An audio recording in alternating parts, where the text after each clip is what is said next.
Well, again, yes, Elvis and Theosophy, probably two words that most people would find very odd. Maybe not here, maybe not in these areas, but for the general public, Elvis and Theosophy would be direct opposite. But that's what we're going to find out tonight. And yes, my name is Miguel Conner, as your kind introduction told us, and I'm very happy to be here again. I'm very grateful to be here. I always enjoy coming to the Theosophical Society. I've held 2 events. I've come here to watch speakers, and this is my favorite places of travels to attain spirituality or just soak in good energy. So very grateful to be here, and I thank you for those who attend and those out there in cyberspace on the internets who are watching right now, whether live or in the distant replay future.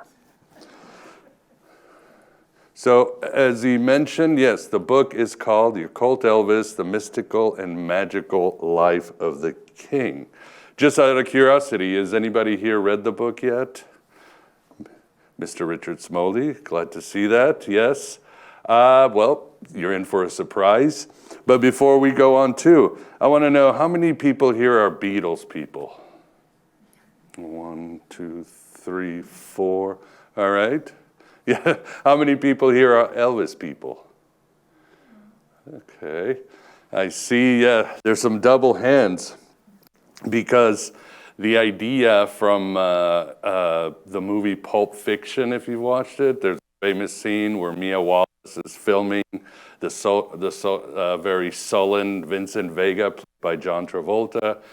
And she gives a speech that there are only 2 kind of people in this world, Elvis people, Beatles people. They can like each other, but they can never be the same. You have to make a choice. Who you make a choice tells you who you are. And I think that's important. At the end of this book, I do finally explain what it is to be an Elvis person or people. And I do admit finally that I am an Elvis person. And I think even when I show this book, I proposed it to Inner Traditions, there was a resistance to this book because most of the editorial team were Beatles people. And I convinced them. So it is my hope, maybe not tonight, but when you finish the book, that you will be fully an Elvis person. I think you can still be both. Okay, well, there you go. That's the counter argument. We shall see. I don't know about that anymore. I was a Beatles person all my life, and now I would never even admit it. Still listen to their music, of course, yeah. I'm not stupid. I may be crazy, but I'm not stupid. So, and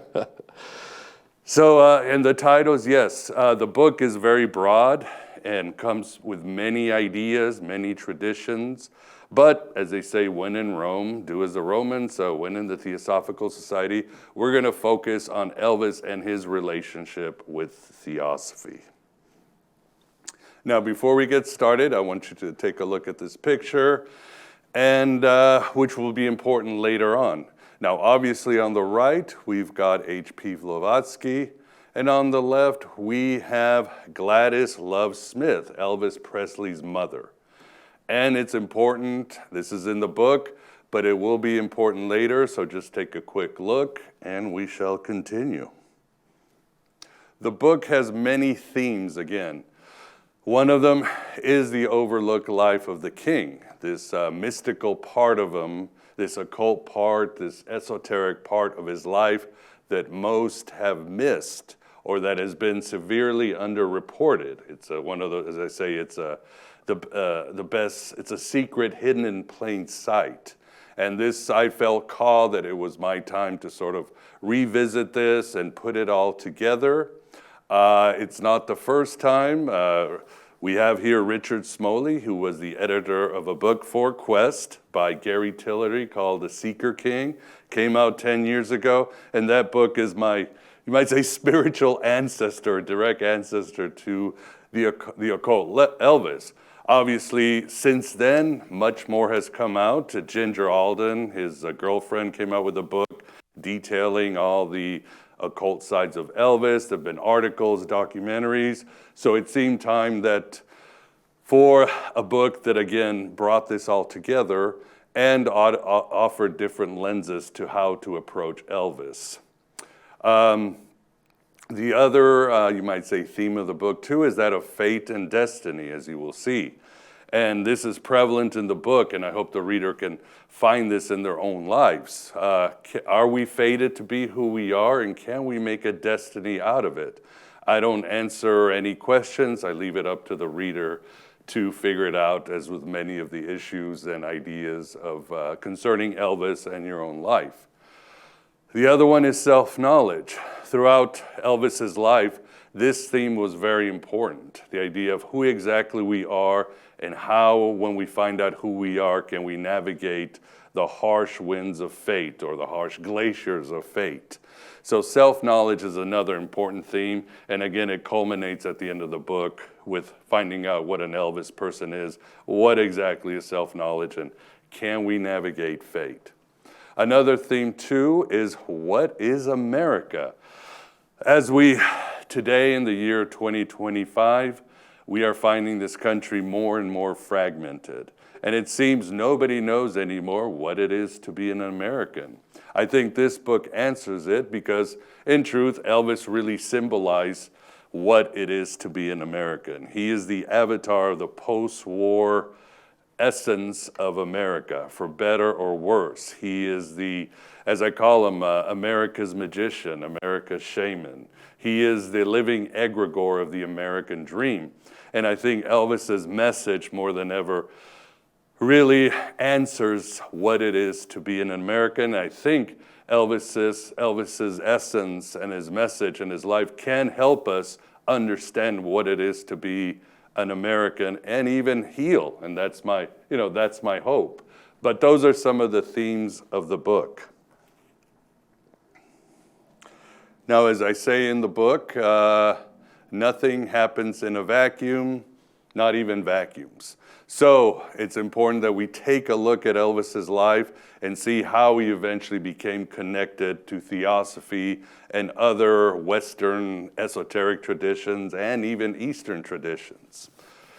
So the pictures there, you've got, and I should say perhaps the most shocking part of the book is when I found out that he was a natural blonde. I was like, Elvis was a blonde all his life. He only dyed his hair when he became a teenager and became a rock star.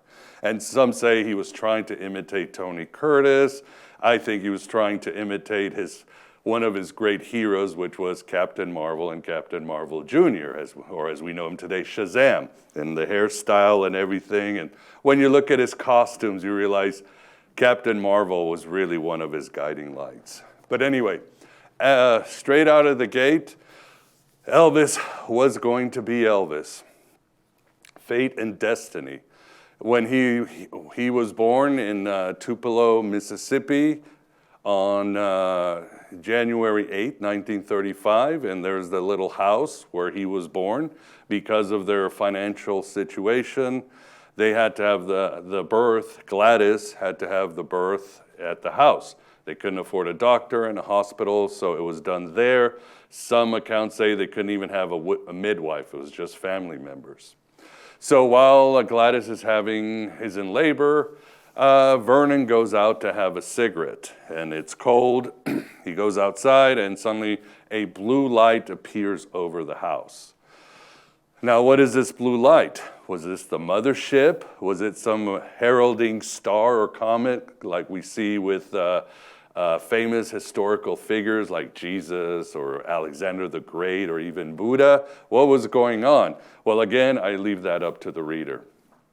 But needless to say, this light covered the house, the wind froze, the nocturnal animals stopped making sounds, you couldn't hear the coyotes, and needless to say, Vernon freaked out, threw his cigarette down, and ran inside the house.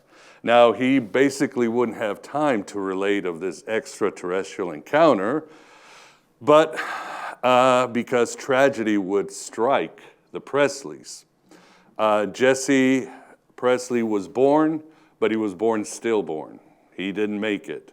35 minutes later, very long 35 minutes later, Elvis Presley came out. And that became perhaps the most impactful event of Elvis's life, even if he was a baby. Why? As I detail in the book, this is what is normally called a twinless survivor. A child is born and their twin dies, and they are thrown into a life with survivor's guilt. They don't understand why it was the same birth and they died. They feel that something is missing within them, and it really torments them for the rest of their life.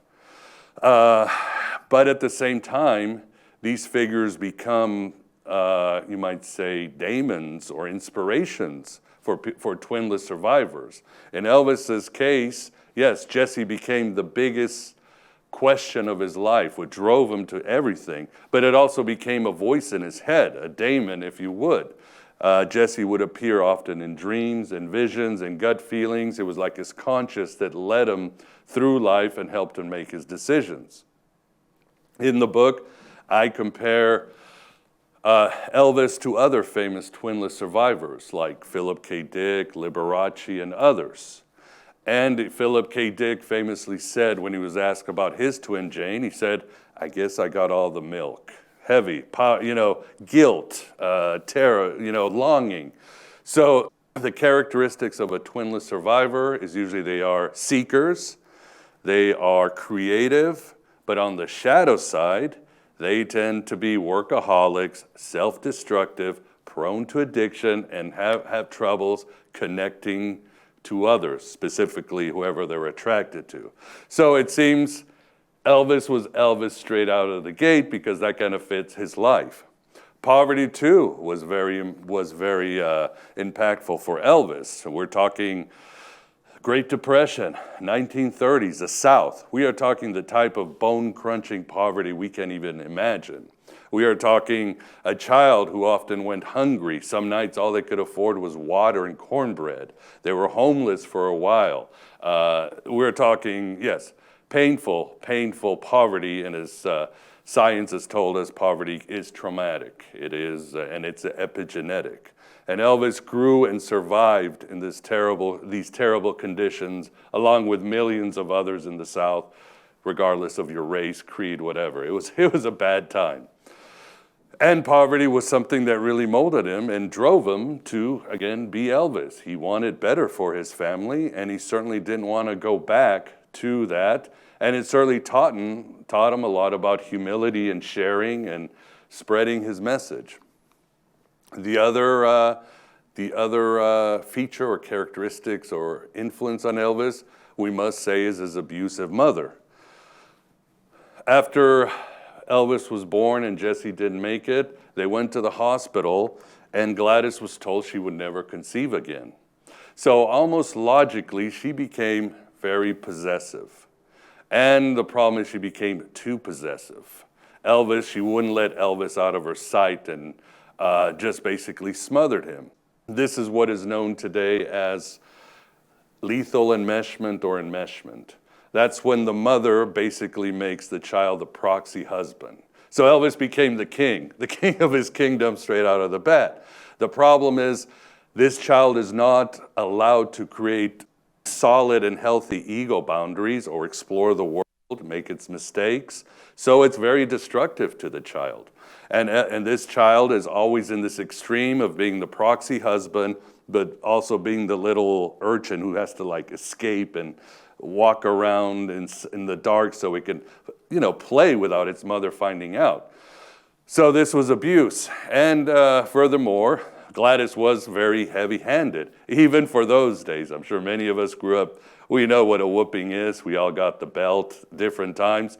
For those times, Gladys was really violent towards Elvis, very violent. So these things, and again, individuals who suffer from lethal enmeshment, guess what? They are creative, they are seekers, they are workaholics, prone to addiction, self-destructive, and have a hard time connecting to others. So fate, it's almost like Elvis couldn't help be Elvis from the get-go. But also Elvis got supernatural abilities from the beginning, because Gladys, he got not only the whoopings and the smothering from Gladys, he got some sort of second sight. Gladys had second sight. She used to see things in the dark and shadow people. She used to have premonitions. She used to be able to, she had just powers, if you would, and we'll get more into them. And Elvis got those too. Of course, the problem is that Elvis, because it was the South in the 30s and 40s, it had to be kept secret because they lived in basically the Bible Belt. So when Elvis would start saying, I can have visions, or I'm seeing my twin brother talking to me, or other issues, Gladys would wash his mouth with soap, and they had to keep it a secret. So straight out of the gate, Elvis was ready. It seems to be a star, a tormented star, but also a seeker, always looking for why Jesse died. Why were we poor? Why did I get rich all of a sudden from the millions of people? Why did I rise to the top? He just was always seeking, even as a child and throughout his life. Now, in the book, I tried to show the rise and fall of Elvis through many lenses and let the reader decide. Some of these include, again, psychology, but I show Elvis through the lens of Carl Jung, through the lens of Rudolf Steiner, through Joseph Campbell, through alchemy, through ufology. I do present Elvis, what if he was an alien Elvis? I show him through many lenses so that the reader can perhaps understand why Elvis became Elvis, and again, decide for yourself because he's such an enigma. But one of my favorite ones, or the one that I find myself leaning towards, is that of the wounded healer. And this is from my book, and I will read it. The Wounded Healer, a figure astoundingly found across various diverse cultures, displaying similar emotional needs. Whether in Mongolia, Nigeria, Belize, India, Malaysia, Hong Kong, the Russian Arctic, or North America, this type of shaman lives a life that evolves from suffering to strength. Trauma is not just a way to open the channels to the mystical world, but a training tool for shamans across history. Generally, an initial experience of psychological trauma is followed by an ecstatic divine revelation that propels them into their life mission as healers. In other words, the broken across history are the better ones for shaman. To be a shaman, to be the spiritual troubleshooter and healer and entertainer of the tribe. Music is almost integral to any shaman. They are the rock stars of their tribe.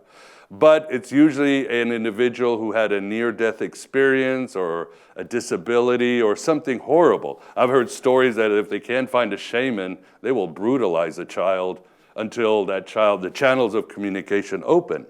So this individual becomes the shaman of the tribe, and it can heal not despite their wounds, but because of their wounds. In fact, shamans feel that if I get healed, if I deal with my trauma, I can't heal you anymore. I can't do my job. And because of that, they are the ones who lead the tribe, but they are broken figures. And in some cultures, the shaman ends up like, well, guess what? An overweight drug addict just on the road, because that's their job. That's their duty. And as I argue in the book, Elvis is America's shaman. He has all the characteristics of the shaman. He was our post-war shaman as we rose into this new manifestation of this empire in this brave new world of UFOs and Soviets and mass media and all that. And he led us, but he was definitely broken. And he probably thought, this is, if I heal, how can I heal you? And we see it all the time. From Van Gogh to Jim Morrison, to so many of these tortured figures that help us wake up and heal us because of their art, but for some reason, they can never heal themselves. So that's my personal favorite, but again, there are other hypotheses and ideas I put in the book from various traditions to try to understand Elvis and try to and figure out if you want to be an Elvis person. So anyway, let's get into history. Yes, now you know that Elvis maybe didn't have a choice to be Elvis. He was broken, everything else, but eventually they moved to Memphis, and they still lived in the projects and everything. Elvis grows up, becomes, studies to be an electrician. He's driving a truck, but through a series of weird happenstance or synchronicities, He gets a record deal, and well, it's in the book, but I always shake my head. It's like there's no way this kid could have gotten a record deal and become famous. It's not possible. But you know what happens next. Elvis arrives, and by 2020, this young kid, 2021, comes out in the mid-50s, and he becomes the greatest thing to hit American history. And you can talk David Lynch, Leonard Bernstein, John Lennon. He took the world by storm. He was a firestorm. American culture had never seen a celebrity this powerful and this ubiquitous and this dominant in all of its history. He was everything. He was dominating the charts. He was making movies that were box office hits. He was on the radio. He was on TV. He was everything. He was like, again, it's hard to describe the impact that Elvis had on not just the United States, but the entire world. There's what did I read? Between 1956 and 1960, he sold 50 million records, which is outstanding. I mean, this kid just starting to do records was just so dominant. Never mind the concerts and the movies and all the materials he sold and everything else. But Elvis comes and he's ruling the world. And again, I say he's America's shaman, or he was dropped from the mothership.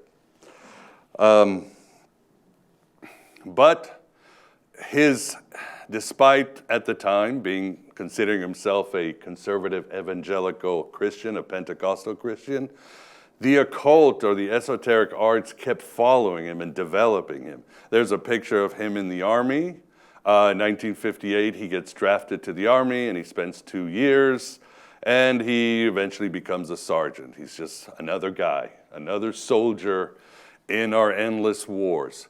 But his abilities and his interests are developing and growing. He told a girlfriend that early in his career that he could astral travel. He could sit there and he could leave his body and travel the planets. And he told his girlfriend that his mother had that same gift, but they both had to keep it secret. And he told her, please don't tell anybody. And astral travel would be something Elvis would continue to do throughout his life. Again, he had voices in his head. Jesse was haunting him. Other visions were haunting him. He and his mother were just busy in the supernatural world. Healing, that wasn't very controversial because in Elvis's background, faith healing was all good, if you know what I mean. And he had the healing powers, and so did his family. There's a story when he was young and he had tonsillitis, he had a high fever. It was morning, his parents took him to the doctor. Doctor said, nothing I can do. Again, this is the South in the Great Depression. You're just, things were bad. So they take him back home, they pray all morning, and lo and behold, that afternoon, Elvis's fever, tonsillitis are gone. So healing was an important part of Elvis, especially later on when he started mixing the Pentecostal faith healing with other traditions. And his healing powers were incredible. We'll get into that. Now, the Bible was always his favorite book, but there was a time in the army he went through a crisis, and he leaned back on the prophet Khalil Gibran, who, again, influenced by Theosophy. But he had read the prophet years before with that same girlfriend, June Juanico, and it was more of like two lovebirds reading poetry. We've all been there, right? Oh, let's read all this beautiful stuff. And he basically forgot about it, but in the army, he was in a lot of pain. He was reading the Bible, it wasn't working, so he suddenly thought of the prophet. He started reading it, and it brought a lot of healing into his life and really helped him. It was one of his favorite books all of his life. He would hand out books. You can find annotated copies on the internet and in different places. Also in the army, he tried aromatherapy also to help him with his condition, his depression, and it worked for him for a while. Martial arts. You may be thinking, martial arts? Well, yes, martial arts. Remember, when Elvis started doing martial arts because he was continuously being attacked by jealous boyfriends and husbands.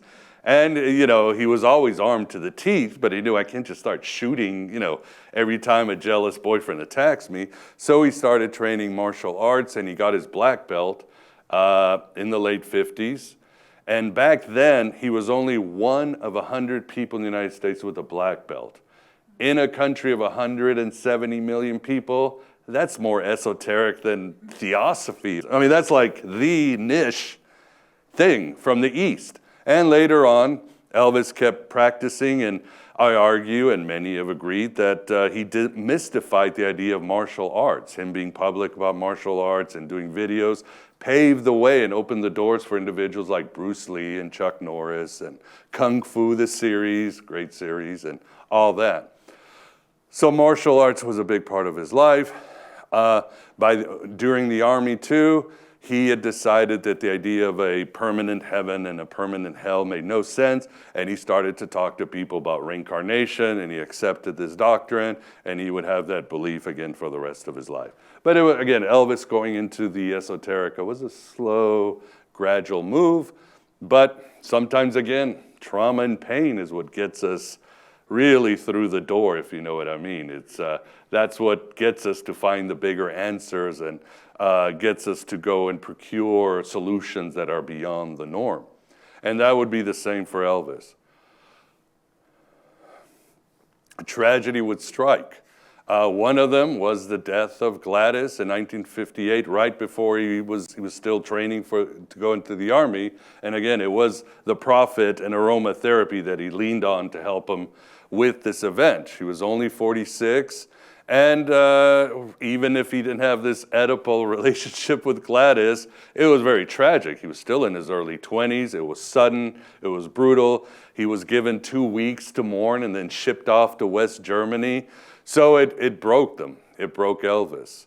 Later on, when he got back from the army, he became movie star Elvis, and he was doing these very high art movies, but he was also getting paid millions of dollars, and he was one of the top, box office actors of the 60s. He was getting the same salary as Elizabeth Taylor or Paul Newman, but his movies were Elvis movies, if you know what I mean.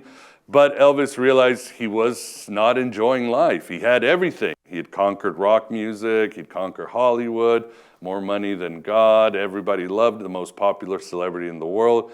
But he felt empty, and he wasn't getting the answers. Why am I here? Who am I? Why Jesse? Why not my mom? What's going on? And by the early 60s, he was depressed after coming back from the army. The other thing that moved him too was the trauma of being scorned by his own religion. When Elvis came, he was indeed the most popular star in the world, but he was as hated as much as he was loved, because this sort of sound vibration modality, healing modality that I call rock music, didn't sit well with the status quo. A lot of people hated him, including the government, state governors, entertainment business. Frank Sinatra famously said, this Elvis, he's a flash in the pan. And more than anything, his own religion turned on him. His Billy Graham, the famous evangelical luminary, denounced him publicly. His own pastor said he was running with the devil, borrowing from Van Halen. But a lot of people in the Christian community and the status quo hated Elvis, but he was really hurt by what the churches did to him. And he took a second look beyond the idea of the eternal damnation doctrine being bunk. He realized these things are a business. I don't like this idea of a judgmental God. It doesn't make sense to me. And there has to be a better Jesus than the Jesus that Orthodoxy is giving me, and he later would find it. So these three things kind of led to this moment, which is the famous dictum, when the pupil is ready, the master will appear. And I've been looking at some of Elvis' books that he's annotated. He wrote that a lot in The Prophet. When the pupil, he was looking, he was like, am I ready? And it happened. No, it wasn't Jesus or Buddha. It was a hairdresser. You never know when the Savior, how he's going to come, right? These luminaries. But this is Larry Geller. And again, strange events that led to us. that led to this. Elvis was in LA doing movies, and his hairstylist called him and said, hey man, I'm gonna start my own business. I can't work for you anymore. Elvis is like, that's cool, man. Can you recommend anybody? He's like, oh, I know this guy, Larry Geller. He's big with all the Hollywood stars, talented guy. Elvis said, send him over. So Larry shows up, and he's cutting Elvis's hair in the bathroom, and la-da-da. And you would think their first time would be just, the usual small talk we do with our hairdressers. How's the weather? But, that kind of stuff. But as Larry is cutting Elvis's hair, Elvis has a feeling, turns around, and he goes, who are you? What are you about? Now, Larry could have answered a million ways. Oh, well, I cut this famous Hollywood guy, and I like to go down by the beach. I mean, a million ways he could have handled this. But for some reason, Larry went, I'm into mysticism. I'm into knowing God. I'm into the deeper questions. And Elvis was like, this is it. This is it. So they spent 4 hours in the bathroom talking about metaphysics. And the next day, Larry brings all these books on the occult, and Elvis is off to the races. He's never the same.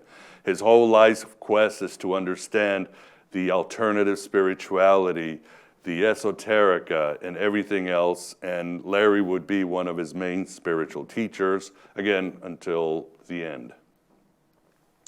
Now, this is by no means an exhaustive list of what Elvis got interested as he studied with Larry Geller, but he embraced Kriya Yoga, Buddhism, Taoism, Freemasonry, ufology, astrology, numerology. He became very devoted to Manly P. Hall and Gurdjieff. He got into Kabbalah, Gnosticism. He read the Gospel of Thomas, esoteric Christianity. Anything Larry brought to him, he just devoured, and he would continue to do that. It was definitely a new Elvis, and spirituality was always up there as important as his music career. Now we're back to this picture. Remember this picture at the beginning? Well, we back up to Elvis and his mother again. Gladys, Jesse, all these forces always moving Elvis. One thing after Gladys died is that Elvis, he always went gaga over any woman that reminded him of his mother. People may wonder, well, why did he go for Priscilla?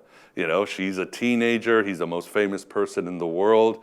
Well, it reminded him of his mother. He said her aura just felt like my mother was around. And Elvis couldn't say no to that. Remember, he's a broken kid, lethal enmeshment.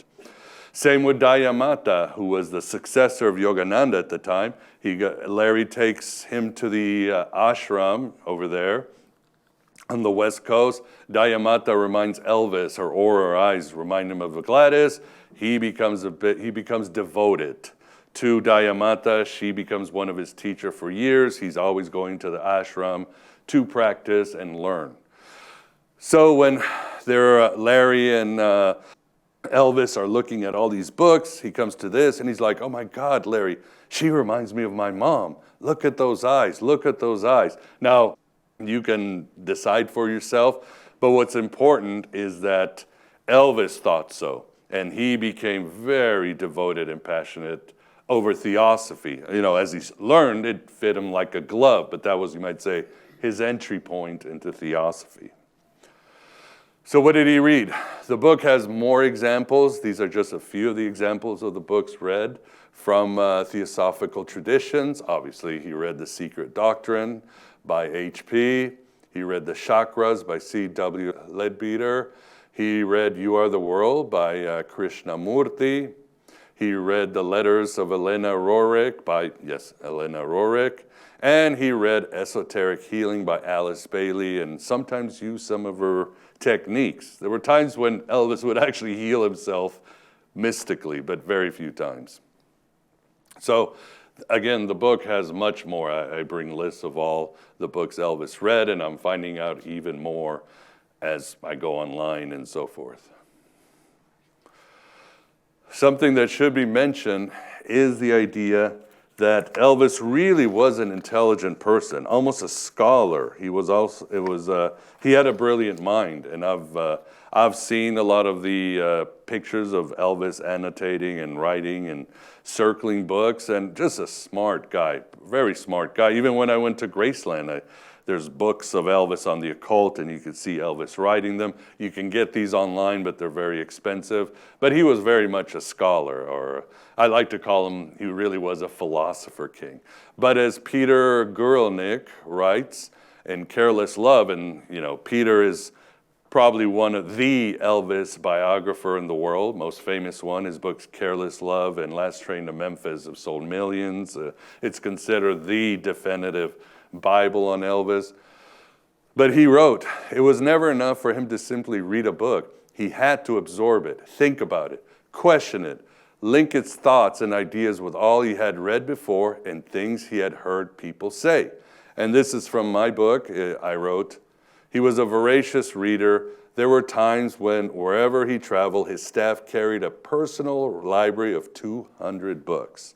So, well, this ain't your grandmother's Elvis. This is actually a very sophisticated, spiritual, intellectual individual, a true seeker who was really on this path, and it didn't end until his last days. So what did he like about Theosophy? Well, again, he really dug the idea of telepathy and psychic powers, since he had that, and I give examples in the book. He loved the idea of ascended masters, because just as why he loved the idea of Freemasons and secret brotherhoods, he loved the idea that perhaps Jesus, Muhammad, Zoroaster, Buddha were simply individuals who became self-actualized, and they awoken and found how they were going to change history. And they did so much to heal humanity and society in general. And very humbly, Elvis was always wondering, maybe I could be that. I mean, he never claimed, he never started his own, rock music cult, I guess, but he never started his own spiritual movement. He was studying because he was hoping, perhaps I will be called. Perhaps if I keep reading and studying and meditating, I could become like these figures and help humanity, because he thought, I've got all this money and power. God, let me use it for the betterment of humanity. And he did. He really did. But he was thinking in terms of these occult traditions. Elvis, of course, really liked the idea of the unity and interconnectedness of all things spiritual, knowledge beyond the limitations of traditional religion and scientific inquiry. So Theosophy was very important for the king. And as they say, he ate his own dog food or drank his own Kool-Aid or whatever the term is. He didn't just read, he practiced. He became very devout with yoga. He meditated most of his life. One time he said it's the sweetest drug. Astral travel, as I've mentioned again, he kept trying it in different ways and other mental abilities. He could control reality. There are certainly instances in the book where Elvis, with witnesses around, could manipulate the weather. He could make objects move. He could make a broken car fix itself just over and over. He was really born with a lot of powers. And again, in my book, every time I get these from reliable biographies, and he was never alone. There were witnesses around him who saw this. Many witnesses were secular. Many witnesses would betray him later, call him a fraud, but they still were like, what he did was pretty amazing. And maybe he didn't separate it that much, because there are reports that he recited Tibetan incantations during his Vegas shows. And these he read from The Voice of the Silence by Blavatsky. And when you think about it, maybe he didn't separate his music and spirituality, because when you start looking at his Vegas costumes, you realize, man, this guy looks like some sort of space-age guru or priest or something. He was very much into ancient Egyptian tradition. He would wear his pharaoh costumes. He loved Mayan mythology. He'd wear his Mayan one. He had all these costumes, and his shows were very much shamanistic rituals. So maybe Elvis simply transferred his spirituality and occultism when he became Vegas Elvis in the 60s and 70s, and it was all just one big mystical magic show. Well, now we get to the part, what happened? Isn't that the question most people want to know? How did this sensitive, intelligent child, this young man or this man who was so devoted to spirituality, who was so into occultism, who had everything in the world, how did it end, as they say, so badly? At 42, on August 16, 1977. Well, I can say I don't have an answer. Through the book, again, I give different lenses, as I mentioned, alchemy, Joseph Campbell, Jung, all these. I even bring in Alcoholics Anonymous. I bring everything to try to understand why Elvis rose and fell so hard in his life, and let the reader decide. I keep going back to the wounded healer. The shaman carries a lot of responsibilities, carries the spiritual weight of the tribe. The shaman goes to the spiritual world and has to contend with spirits, and it's a huge responsibility, and Elvis was America's shaman. It broke him down in the end, and he just didn't make it like many shamans in other traditions. But I also talk about in the book how he knew he was going to die. He had, in fact, to the T, he once predicted that he would die. His death was a very intricate ritual, very symbolic. So it's almost like he knew at one point it was time for him to go to the mothership. He told others. And he just knew that his time in the material world was over. Elvis had to leave the building. And I argue in the book that he never left because Elvis is still appearing. He's been very busy. He is the egregore of the American dream. He is the avatar of the collective American psyche, and he hasn't gone away. He's actually more popular. He's resurging today, more popular than ever. He's appearing in different places. If you go to the Graceland website, they have a page where you can write your Elvis visitation, and they're still happening. As I sort of joke, Elvis is, when you're appearing to people as much as Jesus, the Virgin Mary, UFOs, and Bigfoot, Elvis, you're in good company. You're important to the collective psyche or to the spirit world. So Elvis belongs in that pantheon. And again, I go back to the issue of fate and free will. Can we change our fate? Can we do it?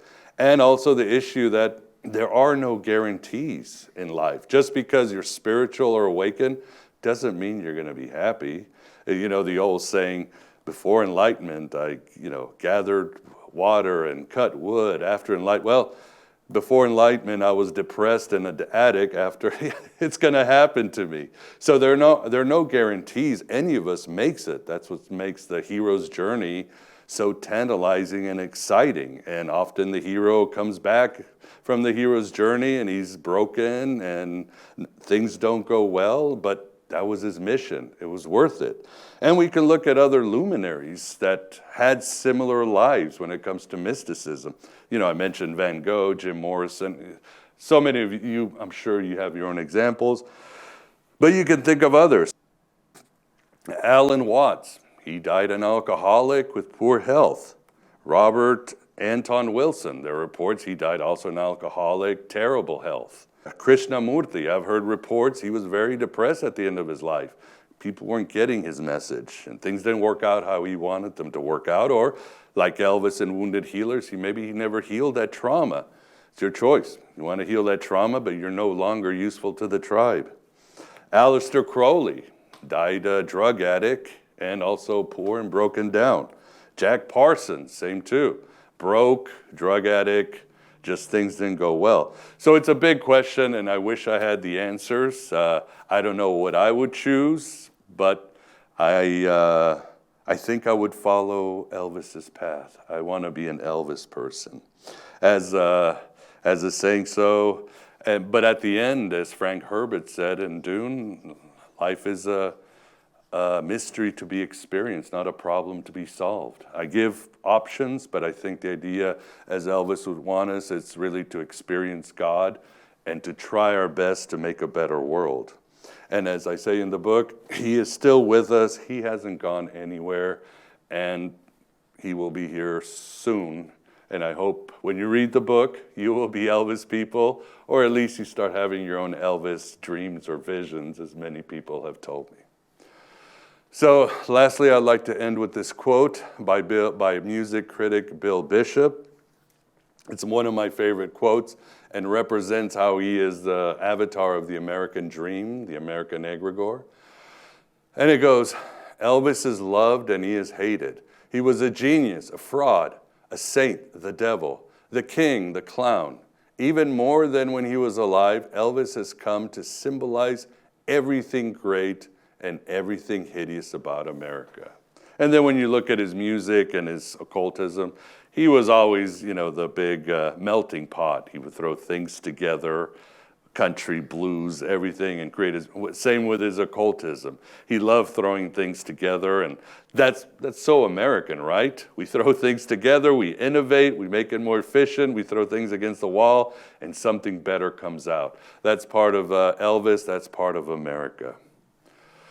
So we are at the end. This has been Elvis and Theosophy, and if you want to know more, I have my new website, miguelconner.com, which has social media articles, all that good stuff, and thank you for listening.